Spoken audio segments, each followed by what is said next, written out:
அனைவருக்கும் இனிய காலை வணக்கம். இன்றைக்கி ரவா உப்புமா தான் செய்ய போகிறேன். அதுக்கு நான் ஒரு பாக்கெட் ரவை எடுத்திருக்கேன். அந்த உப்புமாவுக்கு வெங்காயம், கொஞ்சம் தக்காளி, பச்சை மிளகாய், கடலப்பருப்பு, கருவேப்பிலை வச்சுருக்கேன். இப்போ எண்ணெய் ஊற்றி கடல் பருப்பு போட்டு தாளிச்சிக்கலாம். இப்போ அடுப்பை பற்ற வச்சாச்சு. நம்ம தாளிப்புக்கு முன்னாடி ரவையை பொண்ணு ரோலாக வறுத்துக்கிறோம்.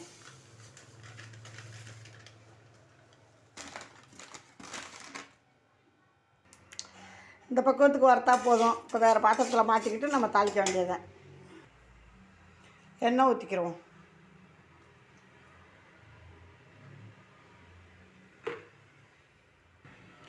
எண்ணெய் காஞ்சிருச்சு. கடுகு உளுந்தம் பருப்பு போட்டுக்கிறோம். இப்போ கருவேப்பிலை போட்டுக்கிறோம். வெங்காயம்,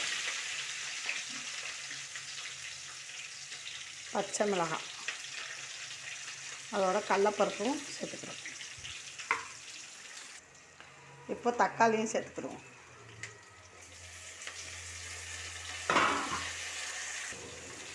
உப்பு இந்த தக்காளியோடு போட்டோம்னா சீக்கிரம் வதங்கும். அதுக்காக உப்பும் போட்டாச்சு.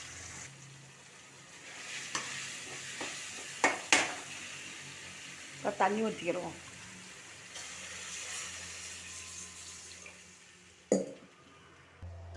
இப்போ நல்லா கொதிக்குது. ரவையை கொட்டி கிண்டிக்கிறோம்.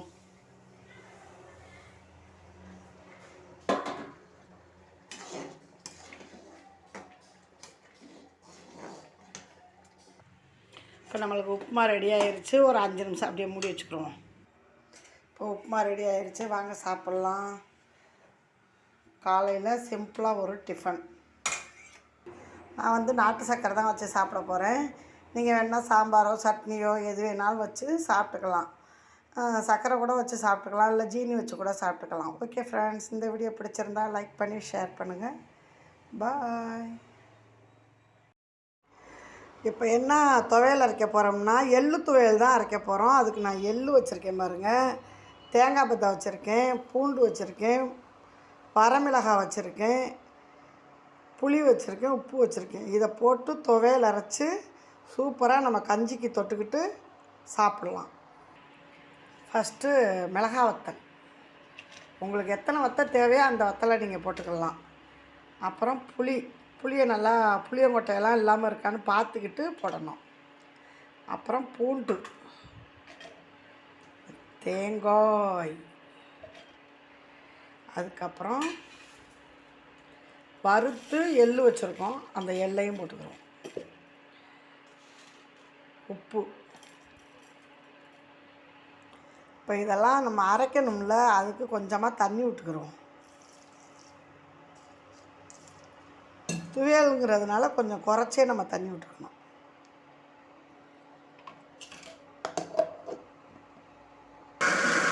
நல்லா அரைச்சாச்சு. இப்போ எள்ளு துவையல் நம்மளுக்கு ரெடி ஆயிடுச்சு. நம்ம இது இட்லி தோசை கூட வச்சு சாப்பிட்டுக்கலாம், சப்பாத்திக்கு வச்சு சாப்பிட்லாம். ரொம்பவே டேஸ்ட்டாக இருக்கும். நல்லா புளியெல்லாம் போட்டு அரைச்சிருக்கிறதுனால நான் இப்போ கஞ்சிக்கு தான் வச்சுக்கிட்டு சாப்பிட போகிறேன். வாங்க சாப்பிட்லாம். நீங்கள் இது போல் கஞ்சிக்கு இந்த எள்ளு துவையல் வச்சு சாப்பிட்ணுன்னா எள்ளு துவையல் அரைச்சி சாப்பிடுங்க. ரொம்பவே டேஸ்ட்டாக இருக்கும். உடம்புக்கும் ரொம்ப நல்லது. சுகர் உள்ளவங்க இது மாதிரி கஞ்சி வச்சு, சாம கஞ்சி, குருதவள்ளி அரிசி கஞ்சி, திணை அரிசி கஞ்சி இது மாதிரி வச்சு சாப்பிட்டிங்கன்னா உடம்புக்கு ரொம்ப நல்லது. இப்போ நான் சாப்பிட போகிறேன். இந்த வீடியோ பிடிச்சிருந்தா லைக் பண்ணுங்கள், ஷேர் பண்ணுங்கள். பாய். பற்ற வச்சு எண்ணெய் சட்டியை வச்சுக்கிட்டேன். நல்லா சட்டி காஞ்சிருச்சு. கொஞ்சோண்டு எண்ணெய் ஊற்றிக்கிடுவோம். எண்ணெய் காயட்டும். இப்போ இந்த பாவக்காயில் மேலே உப்பை போட்டு நல்லா குலுக்கிக்கிடுவோம். வேறு ஒரு பாத்திரத்தில் போட்டு கொஞ்சம் நேரம் ஊறினாலே போதும். இப்போ எண்ணெய் நல்லா காஞ்சிருச்சு. பாவக்காய் எடுத்து எண்ணெயில் நல்லா வதக்கிடுவோம்.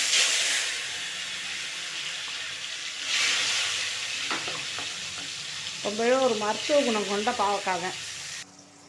பாவக்காய் நல்லா வெந்துக்கிட்டு இருக்கா. ரொம்பவே உடம்புக்கு நல்லது.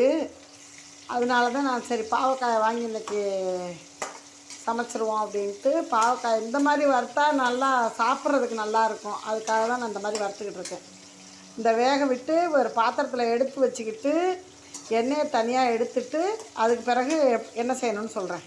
இப்போது நல்லா வெந்துருச்சு. இந்த பாத்திரத்தில் எடுத்து வச்சுக்கிறோம்.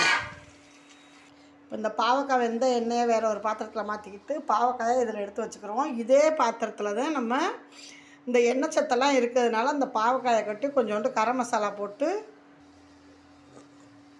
பாவக்காயை போட்டுக்கிறோம். போட்டு காரத்துக்காக கொஞ்சோண்டு தூள். சூப்பராக இருக்கும். இது மாதிரி நீங்கள் செஞ்சு சாப்பிட்டு பாருங்கள். ரொம்பவே சூப்பராக இருக்கும். டேஸ்ட்டும் நல்லாயிருக்கும். நம்ம தயிர் சாதத்துக்கு பழைய சாதத்துக்கு வச்சு சாப்பிடும்போது ரொம்ப டேஸ்ட்டும் நல்லாயிருக்கும். இது மாதிரி பாவக்காய் வந்து இது மாதிரி சிம்பிளாக சமைச்சு சாப்பிட்டு பாருங்கள். ரொம்ப டேஸ்ட்டாக இருக்கும். இப்போ பாவக்காய் ரொம்ப சூப்பராக பொரிச்சாச்சு. வாங்க சாப்பிட்லாம். வெங்காயத்தை இது மாதிரி சின்னதாக கட் பண்ணியாச்சு. இப்போ 2 முட்டையும் உடச்சி ஊற்றிக்கிட்டோம். வெங்காயத்தோட கொஞ்சோண்டு சின்ன ஜீரகம் சேர்த்துக்கிட்டேன். உப்பு கொஞ்சோண்டு மிளகுத்தூள்லாம் உடம்புக்கு அவ்வளோ நல்லது. மிளகுத்தூள் சேர்த்துக்கிறது நல்லது. இப்போ இந்த முட்டை அடிக்கிறத வச்சு நம்ம அடிச்சுக்கிடுவோம். நல்லா கலக்கிக்கலாம்.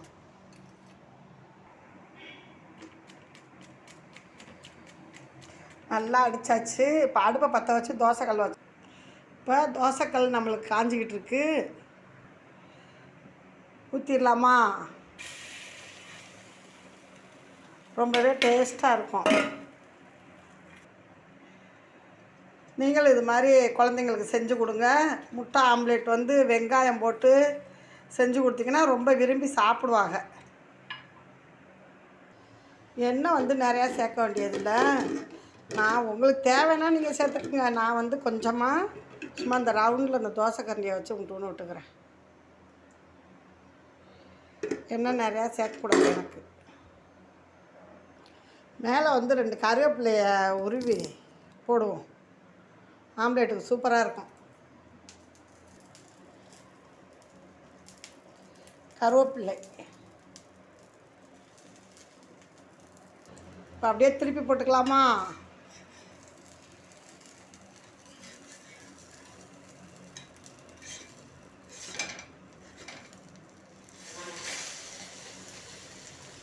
வேகட்டும். ரவுண்டில் இந்த வெங்காயத்தெல்லாம் அதிலே தள்ளி விட்டுருவோம். இப்போ நம்மளுக்கு ஆம்லேட் ரெடி ஆயிடுச்சு. வாங்க சாப்பிட்லாம்.